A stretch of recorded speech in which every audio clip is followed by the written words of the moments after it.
વડોદરા મહાનગરપાલિકાના ward number 1 માં મહિલાઓનો દબદબો જોવા મળી રહ્યો છે। કોંગ્રેસે પ્રથમ વખત વોર્ડ નંબર 1 માં 3 મહિલાઓને ટિકિટ આપી છે।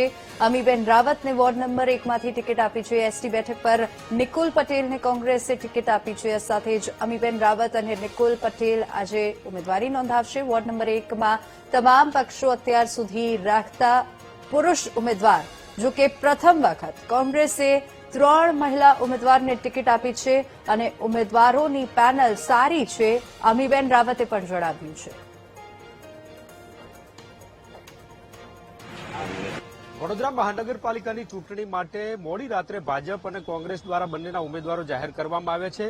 વોર્ડ 1 માંથી કોંગ્રેસ દ્વારા 3 મહિલાઓ અને 1 પુરુષ ઉમેદવારને જાહેર કરવામાં આવ્યા છે। અમીબેન રાવત અને નિકુલ પટેલ અત્યારે ફોર્મ ભરવા માટે જઈ રહ્યા છે। અમીબેન રાવતને ફરીવાર એમની ટિકિટ જાહેર કરવામાં આવી છે અને અત્યારે એમની સાથે વાત કરી શું કર્યા છે। બેન, શું કહો છો?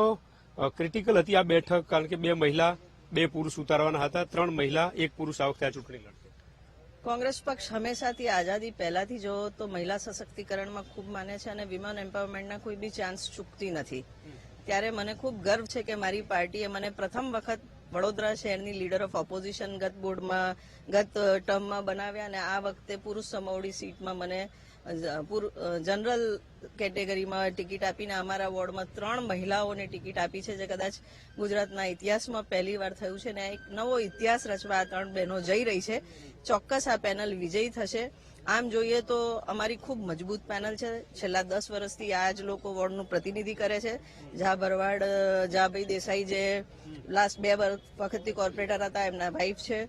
પ્રોફેસર નિકુલ પટેલ વર્ષોથી આ વોર્ડમાં રહે છે અને ખૂબ એજ્યુકેટેડ। અહીંયા સીટના રિઝર્વેશન આ વખતે અનફોર્ચ્યુનેટલી એક અમારા પેનલના ઉમેદવારને ડ્રોપ કરવા પડ્યા પાર્ટીને, પણ જૂના 3 રિપીટ થયા છે અને સ્ટ્રોંગ ઉમેદવારો છે અને અમને વિશ્વાસ છે કે આ પેનલને અમારા વોર્ડમાં ફરીથી વિજયી બનાવશે।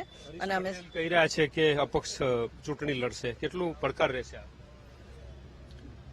મને વિશ્વાસ છે કે હરીશભાઈ પાર્ટીમાં ખૂબ વર્ષોથી કામ કરે છે, વર્ષોથી કોંગ્રેસ વિચારધારાના છે અને કદાચ કોઈક નારાજગી હોય પણ રિઝર્વેશનના લીધે એકાદ વ્યક્તિને પાર્ટીએ ડ્રોપ કરવું પડે અને મને વિશ્વાસ છે કે પાર્ટી એમને મનાવવા જશે અને સમર્થનમાં પાર્ટીના સમર્થનમાં રહેશે। માની જશે એવી વાત છે। નિકુલભાઈ, 3 મહિલાઓ 1 પુરુષ, જો કે અનુભવી છે 3 મહિલાઓ, શું કહો છો? આજે પાર્ટીએ પેનલ ઉતારી, સમગ્ર વાતને જોઈએ તો આજે જે રીતના ગુજરાત પ્રદેશ કોંગ્રેસ સમિતિ અને વડોદરા શહેર કોંગ્રેસ સમિતિએ મારા પર જે વિશ્વાસ સંપાદન કર્યો છે અને જે મારે વર્ષોની મહેનત છે એનું જે ફળ મળ્યું છે, ખૂબ જ ભાવુક છું અને મારા વડીલ અને માર્ગદર્શક કોર્પોરેટરશ્રીઓના નેતૃત્વમાં આ ચૂંટણી લડવા મળશે।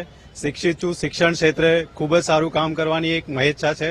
આવનારા દિવસોમાં અમે ખૂબ બહોળી માત્રાથી પેનલ જીતી અને કોર્પોરેશનમાં યોગદાન આપીશું અને અહીંયાના વિસ્તારોને જે ઓલરેડી પ્રતિનિધિત્વ સારું મળી રહ્યું છે એને ખૂબ જ સારું મળશે એવી વિશ્વાસ સંપાદન કરું છું।